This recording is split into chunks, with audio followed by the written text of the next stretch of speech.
انہوں نے جانا ہے، چونکہ ہونا تو یہ چاہیے تھا کہ یہ معاملہ بھجوایا جاتا اسی ہائی کورٹ کو جس ہائی کورٹ کے پاس ان کی ضمانت پینڈنگ تھی۔ بہرحال اب وہ بری ہو چکے ہیں اور ان کا معاملہ وائنڈ اپ ہو چکا ہے۔ تو اب دیکھنا یہ ہے کہ پرویز الہی کی درخواست پر معزز عدالت کی جانب سے کیا فیصلہ آتا ہے، چونکہ انہی کی عدالت کا پریسیڈنٹ ہے جو میں نے آپ کے سامنے رکھا۔ دوسری طرف محسن نقوی کے خلاف یہ درخواست دائر کی گئی ہے ان کی نااہلی کی۔ وفاقی وزیر داخلہ محسن نقوی کو سینٹ کی نشست سے نااہل قرار دینے کے لیے لاہور ہائی کورٹ میں درخواست دائر کی گئی ہے۔ درخواست شہری مشکور حسین نے ندیم سرور ایڈوکیٹ کی وساطت سے دائر کی ہے، جس میں وفاقی حکومت، وزارت داخلہ، پی سی بی اور محسن نقوی کو فریق بنایا گیا ہے۔ درخواست گزار کا موقف ہے کہ Mohsin Naqvi chairman P C B کا عہدہ رکھتے ہوئے سینیٹر بننے کے اہل نہیں ہیں اور سینٹ کی نشست کے لیے کاغذات نامزدگی جمع کراتے وقت محسن نقوی پی سی بی کے چیئرمین تھے۔ آئین کے آرٹیکل 63 کے تحت محسن نقوی سینیٹر کے عہدے پر برقرار نہیں رہ سکتے۔ درخواست میں استدعا کی گئی ہے کہ لاہور ہائی کورٹ محسن نقوی کو سینیٹر کے عہدے سے ہٹانے کا حکم دے اور ان کو نااہل قرار دے۔ اب ہونا تو یہ چاہیے تھا کہ پاکستان تحریک انصاف کی جانب سے بیسیکلی یہ درخواستیں جانی چاہیے تھیں، جیسے سینیٹر سابق نگران وزیر اعظم کو سینیٹر بنایا گیا ہے اور سابق نگران وزیر اعلیٰ کو سینیٹر بنایا گیا ہے، اور ان کو ووٹ کس نے دیا ہے؟ وہ پیپلز پارٹی اور نون لیگ نے دیا ہے۔ تو بھلے وہ اگر سیکرٹ ووٹ ہے اور سیکرٹ ووٹ کے ذریعے پتہ نہیں لگایا جا سکتا، لیکن ایک بات تو کلیئر ہے کہ عہدہ چھوڑنے کے بعد، نگران عہدہ چھوڑنے کے بعد ان کی اپنی تو کوئی کیپیسٹی نہیں تھی، وہ تو کسی جماعت سے نہیں تھے، تو سینیٹر کے لیے ان کو کیسے ووٹ پڑ گئے، کن لوگوں نے ووٹ دیے؟ اور جب ہمارا قانون اس کے حوالے سے بڑا واضح ہے کہ آپ نگران وزیر اعلیٰ کا عہدہ لینے کے بعد یا وزیر اعظم کا عہدہ لینے کے بعد آپ فوری طور پر کوئی سرکاری عہدہ نہیں لے سکتے۔ تو خیر پاکستان تحریک انصاف اس معاملے پر نہ گئی، اور اب یہ درخواست ایک عام شہری کی جانب سے لاہور ہائی کورٹ میں دائر کی گئی ہے۔ اور آپ جانتے ہیں کہ ان درخواستوں کا سب سے اہم ایشو یہ ہوتا ہے کہ ان درخواستوں کی تیاری نہیں ہوتی، ان درخواستوں میں جو لیگل پوائنٹس ہیں وہ نہیں دیے جاتے اور صرف درخواستیں فارمیلٹی کے لیے جمع کروا دی جاتی ہیں، اور یہ ہیبیچول لیٹیگنٹس ہوتے ہیں جو اس طرح کی درخواستیں دائر کرتے ہیں، اور اس وجہ سے پھر عدالتوں سے کوئی ریلیف۔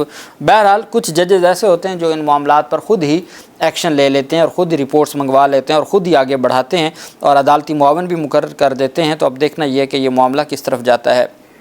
سب سے اہم عطا تارڑ مسلم لیگ نون کے وہ رہنما ہیں اور مسلم لیگ نون کے وفاقی وزیر اطلاعات بھی ہیں، اور وہ ہمیشہ پاکستان مسلم لیگ نون اور وفاقی حکومت کا جو ان کی کارکردگی ہے وہ قوم کے سامنے رکھتے ہیں، سیاسی بھی اور ان کی جو حکومتی کارکردگی ہے۔ چونکہ پاکستان تحریک انصاف کی درخواستیں تو زیر التوا ہیں۔ پاکستان تحریک انصاف یہ وہ حلقہ ہے جس میں بلاول زرداری بھی کینڈیڈیٹ تھے اور عطا تارڑ بھی کینڈیڈیٹ تھے، اور پاکستان تحریک انصاف کے بھی یہ سینئر رہنما اس میں امیدوار تھے۔ اب جب 8 فروری کو تو وہاں پر یہ بھی نظر آ رہا تھا کہ بلاول زرداری نے بھی بڑے ووٹ لیے، لیکن بعد میں پتہ چلا کہ ان کے ووٹ وہی تھے جو ان کی یہاں پہ جتنی اہمیت ہے، اور بڑی کوشش کی گئی کہ بلاول زرداری کو لاہور سے سیٹ دی جائے تاکہ یہ معلوم ہو سکے کہ بلاول زرداری صرف کراچی سے نہیں الیکٹ ہو سکتے بلکہ وہ یہاں سے بھی ہو سکتے ہیں۔ تو خیر چونکہ فارم 47 کا معاملہ تھا تو وہ تھی تو سلیکشن ایک طرح سے 8 فروری تھی، پھر 9 فروری کو جو کچھ ہوا۔ اب لاہور ہائی کورٹ کے الیکشن ٹرائبونل چونکہ کام کر رہے ہیں، میں نے آپ کو کہا ہے کہ دھڑا دھڑ وہ جسٹس مرزا وقاص رؤوف صاحب ہوں، وہ جو معزز ججز ہیں انوار حسین صاحب ہوں یا وہ شاہد کریم صاحب ہوں، تمام ججز الیکشن ٹرائبونل، اب وہ معاملہ جو سپریم کورٹ آف پاکستان میں زیر التوا ہے، میرے خیال میں وہ اس معاملہ وہ آگے نہیں بڑھ پائے گا جو الیکشن کمیشن کی درخواست تھی، چونکہ صدارتی آرڈیننس ایسا بڑا جو رکاوٹ ہے کہ صدارتی آرڈیننس جس کو کسی صورت آج تک قاضی فیض عیسیٰ صاحب نے قبول ہی نہیں کیا، حتیٰ کہ چیف جسٹس عامر فاروق صاحب نے نہیں قبول کیا۔ انہوں نے کہا کہ آرڈیننس تو ہم نے سنا ہے کہ جی جو مختلف طرح کے جو ہے وہ ہم سنتے آئے ہیں ماضی میں بھی، لیکن کیا پھر پارلیمنٹ کو بند کر دیں؟ کیا پارلیمنٹ کی کوئی ذمہ داری نہیں ہے؟ پھر آرڈیننس کے لیے باقاعدہ طور پر سپریم کورٹ اور ہائی کورٹ کی ججمنٹس ہیں کہ کن حالات میں دیا جا سکتا ہے۔ یہاں تو پارلیمنٹ موجود ہے، وہ ان سیشن ہے، پھر ایسی کیا ضرورت پڑ گئی کہ آرڈیننس لانا پڑا؟ تو اس وجہ سے جسٹس انوار حسین صاحب جو لاہور کے الیکشن ٹرائبونل ہیں وہ تیزی کے ساتھ کیسز کو آگے بڑھا رہے ہیں، اور وہ چونکہ یہ وہ مقدمات ہیں عطا تارڑ وغیرہ کے خلاف، یا مریم نواز کے خلاف تھا، یا حمزہ شہباز کے خلاف تھا، جن پر پہلے دو سماعتیں ہو چکی ہیں، جسٹس سلطان تنویر احمد صاحب نے بطور الیکشن ٹرائبونل نوٹس جاری کیے ہوئے ہیں۔ جن مقدمات میں تو پہلے ہی نوٹس جاری ہو چکے ہیں تو ان پہ تو ڈائریکٹ ریکارڈ طلب کیا جا رہا ہے، اور جن میں نوٹس نہیں ہوئے ان میں نوٹس کیے جا رہے ہیں اور جواب مانگا جا رہا ہے۔ لاہور ہائی کورٹ میں قائم الیکشن ٹرائبونل نے ایک اور بڑا حکم جاری کرتے ہوئے عطا تارڑ کو نوٹس جاری کرتے ہوئے فارم 45، فارم 46 اور فارم 47 بیان حلفی کے ساتھ اوریجنل فارم 45، 46 اور 47 طلب کر لیا ہے۔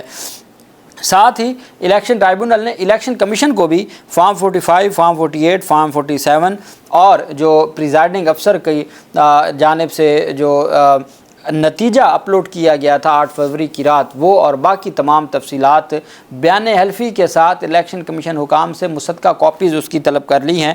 لاہور ہائی کورٹ میں قائم الیکشن ٹرائبونل جسٹس انوار حسین نے الیکشن پٹیشن پر سماعت کرتے ہوئے حکم جاری کیا ہے۔ کیس کی سماعت 22 جولائی تک ملتوی کی ہے، اور 22 جولائی کو تمام کا تمام ریکارڈ طلب کر لیا ہے، اور عدالت نے کہا کہ یہ ایک ہی موقع دیا جائے گا اور ایک ہی موقع پہ آپ نے اپنا ریکارڈ جمع کروانا، اور اس کے بعد پھر عدالت اس میں جو پروسیس ہے اس کو آگے بڑھائے گی۔ تو اب فارم 45 آپ جانتے ہیں اسلام آباد میں کیا ہوا ہے، فارم 45 کتنی بڑی پریشانی بنا سکتا ہے یا بنا رہا ہے اب تک ان لوگوں کے خلاف۔ تو اب اس کیس میں بھی عطا تارڑ کے خلاف بھی فارم 45 جہاں مریم نواز سے بھی مانگا گیا ہے، جہاں حمزہ شہباز سے بھی مانگا گیا ہے، وہیں پہ فارم 45 مانگا گیا ہے عطا تارڑ سے۔ اب دیکھتے ہیں کہ 22 جولائی کو فارم 45 جمع ہوتا ہے نہیں ہوتا، یا کوئی ٹرائبونل کی تبدیلی یا ٹرانسفر کی کوئی درخواستیں آتی ہیں۔ جو بھی تفصیلات ہوں گی آپ کے ساتھ شیئر کرتے رہیں گے۔ اللہ پاک پاکستان کا حامی و ناصر ہو۔ بہت شکریہ۔ اللہ حافظ۔ پاکستان زندہ باد۔